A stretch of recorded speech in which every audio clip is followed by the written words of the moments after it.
Welcome to my channel दोस्तों। मेरा नाम अमीन खान है और आज की इस वीडियो में हम देखेंगे अगर आप एक मैकेनिकल इंजीनियर है या कोई भी ब्रांच के आप इंजीनियर है तो आप इंटर्नशिप के लिए कैसे अप्लाई कर सकते हैं, कौन से बेस्ट वेबसाइट्स हैं जिसके थ्रू आप इंटर्नशिप के लिए अप्लाई कर सकते हैं, इंटर्नशिप आपको कौन सी ईयर में करनी चाहिए, क्या क्या बेनिफिट्स हैं इंटर्नशिप के। इस वीडियो में मैं पूरी जानकारी आपको देने की कोशिश करूँगा, तो प्लीज़ दोस्तों एंड तक इस वीडियो में बने रहिए। दोस्तों, जब भी हम इंटर्नशिप करते हैं उसके पहले हमें ये क्वेश्चन अपने आप से पूछना चाहिए कि हम इंटर्नशिप क्यों करना चाहते हैं, उसके रीज़न क्या है। बहुत सी इंजीनियरिंग कॉलेजेस ऐसी होती है जो कंपलसरी करती है स्टूडेंट्स के लिए 3 से 4 इंटर्नशिप करना, लेकिन उसके बेनिफिट्स हमें क्या मिलने वाले ये हमें पता होने चाहिए। दोस्तों, जब कभी भी आप किसी कंपनी में या कोई भी इंडस्ट्री में इंटर्नशिप करते हैं तो आपको जो नॉलेज मिलता है प्रैक्टिकल, वो काफ़ी इम्पोर्टेंट होता है।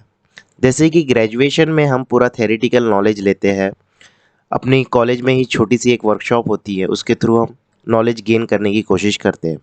लेकिन अपने कॉलेज में किसी भी तरह का प्रोडक्शन, किसी भी तरह की मैन्युफैक्चरिंग होती नहीं है, तो इससे हमें वहाँ जो प्रैक्टिकल नॉलेज है वो नहीं मिल पाता है। लेकिन कंपनी में जब कभी हम इंटर्नशिप करते हैं तो कंपनी में मैन्युफैक्चरिंग होती है, वहाँ प्रोडक्शन होता है, वहाँ सप्लाई होता है, तो ये जो भी प्रोसेस है हम अपने आंखों से देखते हैं। तो ये जो प्रैक्टिकल नॉलेज हमें मिलता है इसका लेवल कुछ अलग होता है। दोस्तों, इंडस्ट्री में जब भी हम इंटर्नशिप करते हैं तो इंडस्ट्री में रहने वाले मैनेजर्स, सुपरवाइजर्स, इंजीनियर्स, इनसे हमारी बातचीत होती है। उनका हम नॉलेज चेक करते हैं और हम भी चाहते हैं कि उन जैसा नॉलेज हम डेवलप करें। तो ये बेनिफिट्स हो जाता है इंटर्नशिप में, क्योंकि हम अलग अलग तरह के लोगों से मिलते हैं, हम लेबर से उसमें इंटरफेस करते हैं, लेबर से बातचीत करते हैं। तो किस तरह से लेबर को एक सुपरवाइज़र हैंडल करता है और किस तरह से सुपरवाइज़र को इंजीनियर्स हैंडल करते हैं और इंजीनियर्स को एक मैनेजर हैंडल करता है, ये जितनी भी प्रोसेस है हम इंडस्ट्री में जाते हुए देखते हैं। दोस्तों, इसके बाद एक हमें अंदाज़ा लगता है, इंटर्नशिप का एक बहुत बड़ा बेनिफिट ये है कि हमें एक अंदाज़ा लग जाता है कि हम कौन सी इंडस्ट्री के लिए सूटेबल है। जैसे कि एक एग्ज़ाम्पल अगर मैं लूँ, जैसे कि आप एक मैकेनिकल ब्रांच के स्टूडेंट हैं, लेकिन मैकेनिकल में ही अलग अलग तरह की इंडस्ट्रीज़ होती है। प्लास्टिक इंडस्ट्रीज़ होती है, मेटल इंडस्ट्रीज़ होती है, ठीक है, फैब्रिकेशन की इंडस्ट्रीज़ अलग होती है, फिर मोल्डिंग और कास्टिंग की इंडस्ट्रीज़ अलग होती है, टूल्स रूम की इंडस्ट्रीज़ अलग होती है।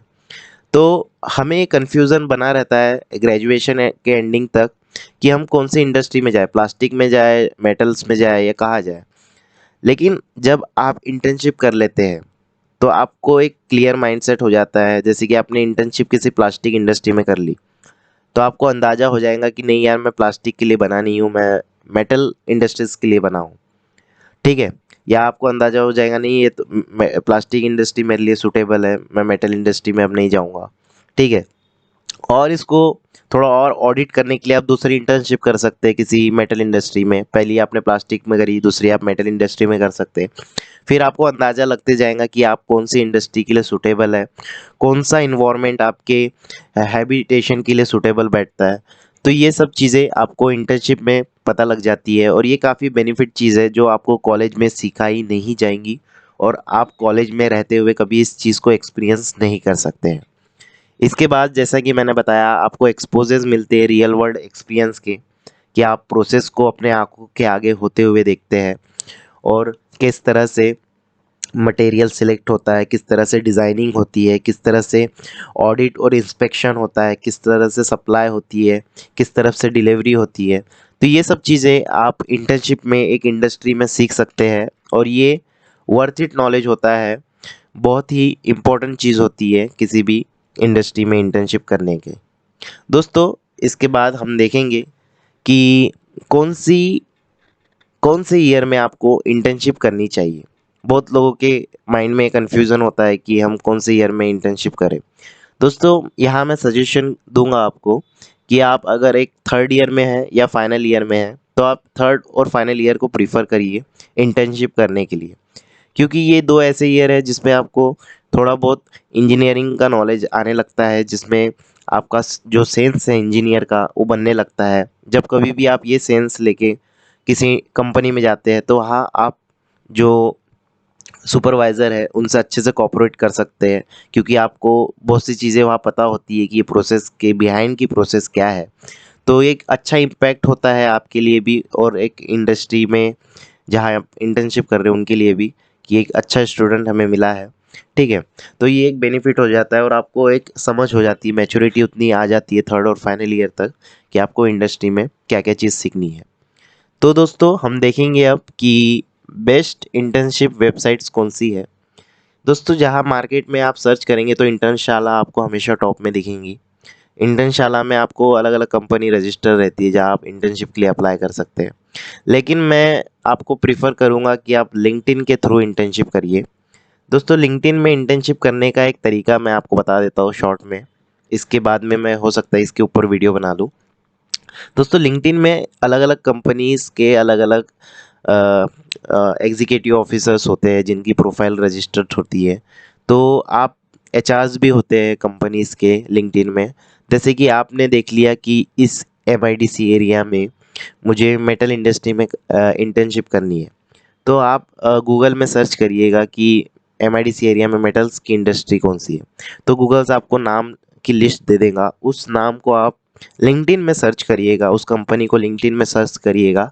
तो उस कंपनी से रिलेटेड जितने भी वर्कर्स और एग्जीक्यूटिव्स या एचआर्स है उसकी एक प्रोफाइल आपको दिखेंगी नीचे। आप उनको क्लिक करके उनको डायरेक्ट मैसेज करिए, उनको कन्विंस करने की कोशिश करिए, अपनी सीवी बनाइए।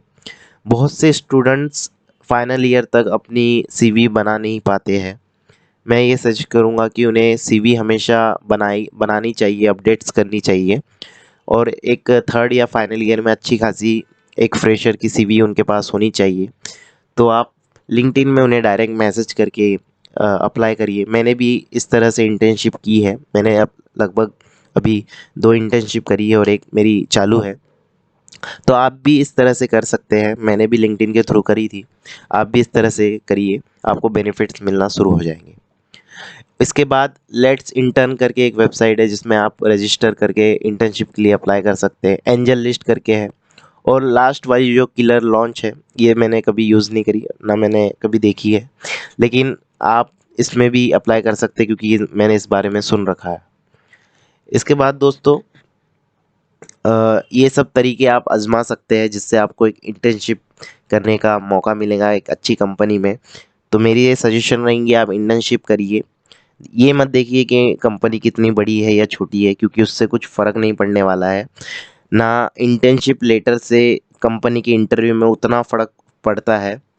जो मेन रहता है कि आप as a person, as a fresher कितने इम्पैक्टफुल है इंटरव्यू में। आपकी इंटर्नशिप सर्टिफिकेट से कुछ ज़्यादा फ़र्क पड़ता नहीं है। तो ये मत देखिए कि आप बड़ी कंपनी में या छोटी कंपनी में इंटर्नशिप करें। आप जो भी कंपनी आपको अच्छी सूटेबल लगे आप वहाँ इंटर्नशिप करिए और ज़्यादा से ज़्यादा नॉलेज लेने का कोशिश करिए। थैंक यू दोस्तों, आज की इस वीडियो के लिए बस इतना ही। आप कुछ सजेशन दीजिए मुझे, आप सपोर्ट करिए और नई नई वीडियो में लाने की कोशिश करूँगा। Thank you for this.